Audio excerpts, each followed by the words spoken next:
जय गुरुजी, शुक्राना गुरुजी। ओम नमः शिवाय, शिवजी सदा सहाय। ओम नमः शिवाय, गुरुजी सदा सहाय। जय गुरुजी। संगत जी, आज हम आपको एक आंटी जी का सत्संग सुनाने जा रहे हैं, जिसे हमें रिकॉर्ड कर कर भेजा गया है। आंटी जी ने अपना नाम और स्थान शेयर नहीं किया है, तो आइए संगत जी सुनते हैं आज का सत्संग। ओम नमः शिवाय, शिवजी सदा सहाय। ओम नमः शिवाय, गुरुजी सदा सहाय।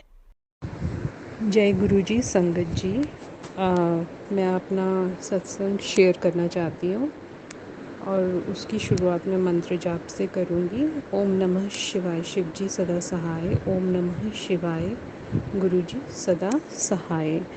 संगत जी, ये मेरा शुक्राना सत्संग ही है। तो मैंने रियलाइज़ किया कि मेरे को गुरु जी के साथ जुड़े हुए इतने साल हो गए और मैं जो चीज़ें यहाँ पे मैंने देखी, मैं उनको बहुत एडमायर करती हूँ और बहुत हैरान करने वाली चीज़ें हैं। बट वर्बली बोलकर ऐसे मैंने कभी शुक्राना नहीं किया। तो अब मौका मिला है, इसलिए मैं बाकी सारी संगत के साथ भी शेयर करना चाहूँगी, क्योंकि उस टाइम 2012 में थोड़ा सा सिस्टम अलग होता था कि संगत ज़्यादा नहीं होती थी और हम लोग सारे इकट्ठे ही लंगर करते थे 9 बजे। सो अगर लंगर 9 बजे 9:15 पे शुरू हो तो हम 9:30 तक फ्री होते थे।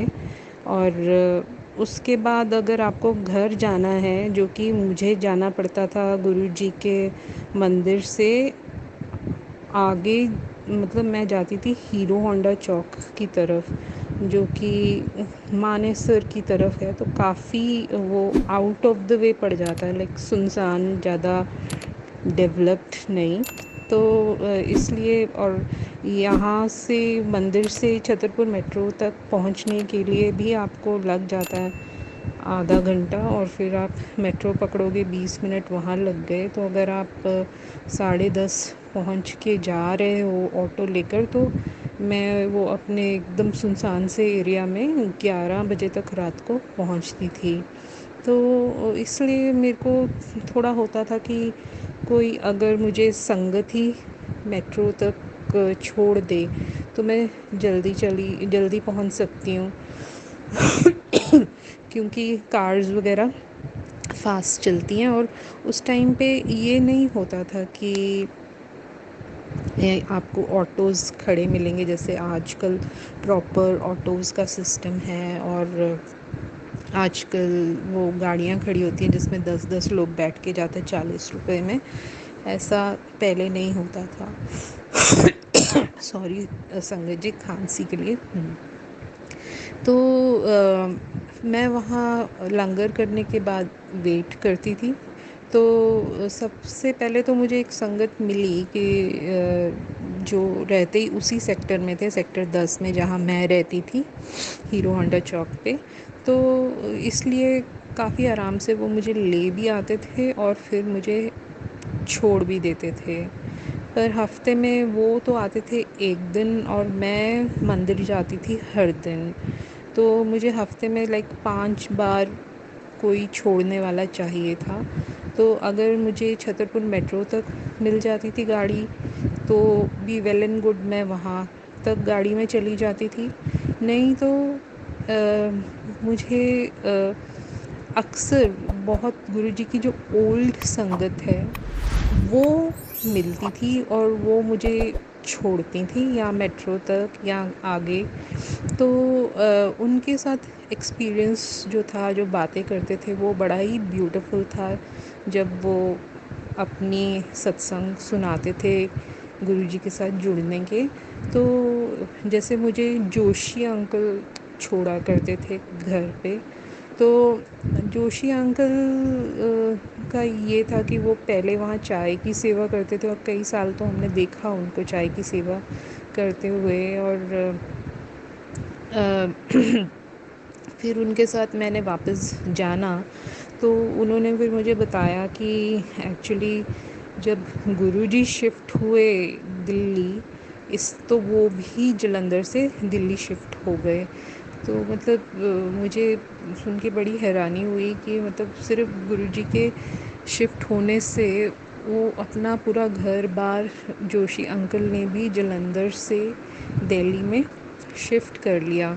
तो ये सब चीज़ें मुझे बड़ी अमेजिंग लगती थी कि गुरुजी की संगत कितनी खूबसूरत है, और आपको मतलब बड़ी अच्छी अच्छी बातें सुनने को मिलती हैं। फिर एक बार मुझे एक अंकल ने छोड़ा, तो वो अंकल मुझे सीधा मेरे घर छोड़ने चले गए। उनका घर तो हीरो मने ये हुडा सिटी सेंटर के पास ही था, और मेरा घर उनके घर से 15 किलोमीटर आगे ही रहा होगा। तो जब वो मुझे मेरे घर छोड़ने के लिए मुड़ने लगे तो मैंने कहा अंकल आपका घर तो इधर है, मेरा तो भी बहुत आगे है, रास्ते में भी नहीं है कि आप मुझे छोड़ दो। तो मुझे नहीं समझ में आ रहा कि आप ऐसा क्यों करना चाहते हो, आपको बहुत टाइम लगेगा और काफ़ी अंधेरा भी हो जाएगा। तो उन्होंने फिर कहा कि जब हम जलंधर में थे तो एक बार गुरुजी ने उन्हें किसी संगत को उसके घर छोड़ने के लिए बोला था। तब अक्सर ऐसा नहीं होता था, बट एक बार गुरुजी के आदेश पर इन अंकल ने किसी संगत को उसके घर पे छोड़ा था। तो गुरुजी ने तो उसी संगत के लिए बोला था कि छोड़ दो आज के दिन के लिए, बट वो कहते कि अगर गुरु का वचन है तो वो फिर सारी उम्र ही एप्लीकेबल रहेगा। इसलिए मैं जो भी मुझे संगत मिलती है, अगर वो ये कहती है मैं कि मुझे छोड़ दो, तो फिर मैं उसको मेट्रो या ऐसे नहीं छोड़ता, मैं उसको घर तक ही छोड़ के आता हूँ। जिसका मतलब कि अगर मेरा घर उनके घर से 50 किलोमीटर दूर हो तो भी वो मुझे मेरे घर पे छोड़ के फिर अपने घर पे जाएंगे। तो जब ये सारे एक्सपीरियंसेस आपके साथ होते हैं तो मुझे बड़ा लगता था कि मतलब कहाँ ऐसे लोग मिलते हैं और कहाँ ऐसी संगत मिलती है जिसमें ऐसा वैल्यू सिस्टम हो। तो बहुत ही सुंदर मतलब समा निकलता था मंदिर के अंदर भी और ये मंदिर के बाहर भी, जब आप संगत के साथ इंटरेक्ट करते थे, उनके सत्संग सुनते थे और जो प्रैक्टिकली उनकी लाइफ में वो करके दिखा रहे हैं, तो बहुत ही ब्यूटीफुल लगता था। एक बार मुझे संगत मिली जो कि इतने पुराने संगत तो नहीं थे, वो मतलब कुछ ही साल पहले जुड़े थे गुरुजी के साथ। तो वो आंटी जी, मैंने वही कार में जाते जाते उनसे पूछा कि आंटी आप कब से जुड़े हुए गुरुजी के साथ, कैसे जुड़े? तो वो शुरू हुए कि हम घर ढूंढने गए थे।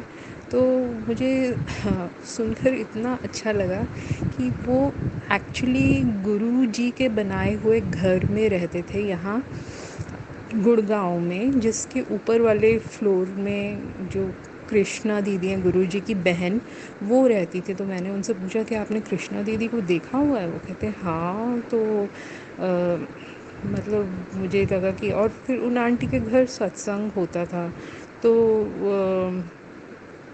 सत्संग उनके यहाँ होता था, तो उस तरीके से मैंने रेगुलरली सत्संग पे जाना शुरू किया।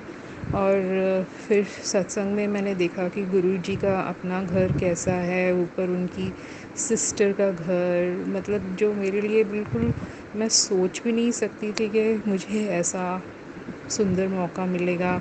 कि किसी सत्संग में गुरुजी के ड्राइवर ने भी आकर अपना सत्संग शेयर किया था। तो इस तरीके से गुरुजी की संगत की वजह से बहुत ही अच्छा टाइम कटा, बहुत ही ब्यूटीफुली कटा। फिर एक और अंकल फैमिली मुझे छोड़ते थे, वो काफ़ी ओल्ड गुरुजी की संगत, और मैं उनको आज भी देखती हूँ सेवा करते हुए। तो वो अपनी वाइफ का सत्संग सुनाते थे कि उनको डेंगू हो गया था, तो गुरुजी ने उनकी वाइफ को कैसे बचाया।